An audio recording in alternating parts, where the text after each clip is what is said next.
The Republican lawmaker who became Donald Trump's archenemy in the Epstein scandal just took another surprising turn by threatening his GOP colleagues. And I have all the details on this breaking story for you next, and something I like to call, are you still talking about Jeffrey Epstein? Why, yes, we are, Donald.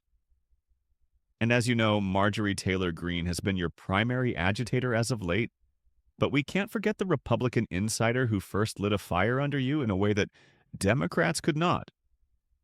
Thomas Massie, the mild-mannered Kentucky congressman, has been the Epstein thorn in your side, and he just raised the stakes with a warning so blunt it could result in a Republican civil war.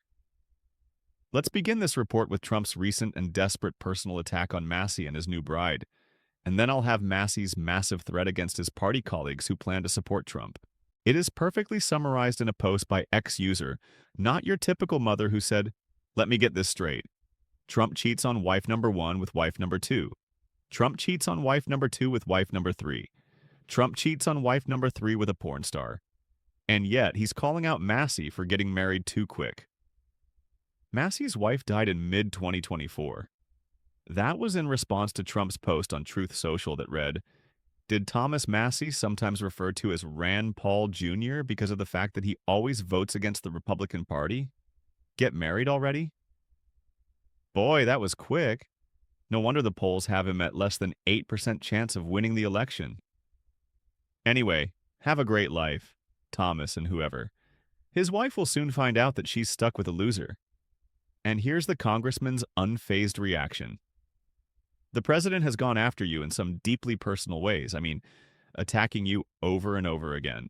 Even attacking you for regarding your wedding, your recent wedding, which, by the way, congratulations. What do you make of all that? And he's obviously supporting your primary opponents. I mean, what kind of retribution are you facing? You know, my wife told me, she said, "I told you so. We should have invited Donald Trump." He's mad that he didn't get an invitation. So we're taking it with a grain of salt. He's being a bully or trying to be a bully. They're trying to beat me here in Kentucky. But here's what's interesting. The people financing this campaign consist completely of 3 billionaires, and they're all in the Epstein class.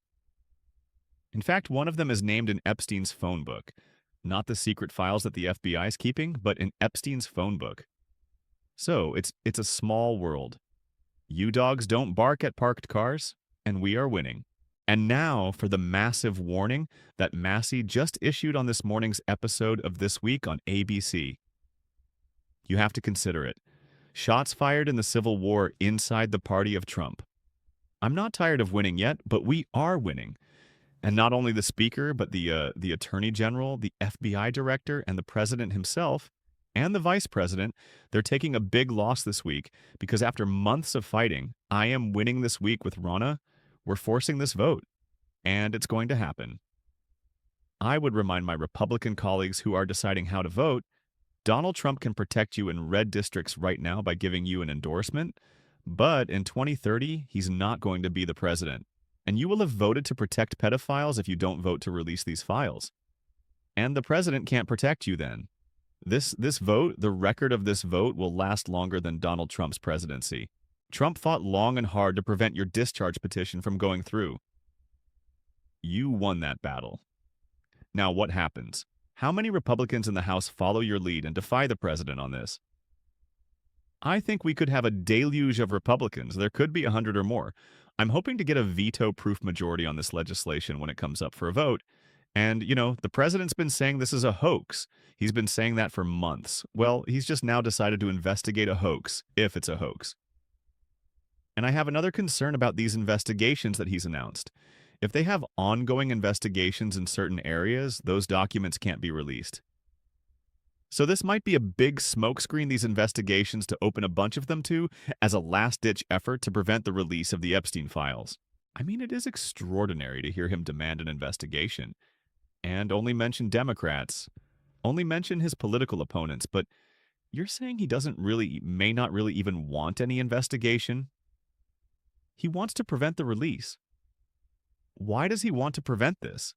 What is he afraid of? I've never said that these files will implicate Donald Trump, and I really don't think that they will. I think he's trying to protect a bunch of rich and powerful friends, billionaires, donors to his campaign, friends in his social circles.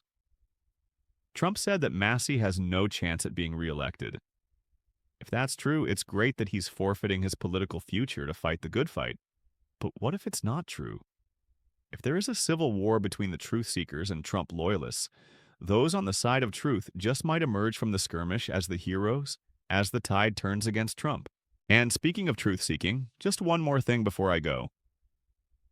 The Courier Newsroom website has created a searchable database with all 20,000 files from the Epstein estate, and they are inviting people to search for themselves and report their findings. Basically, they are crowdsourcing the FACTIA finding. And now you can help Democrats Massey and Green fight that good fight against Trump.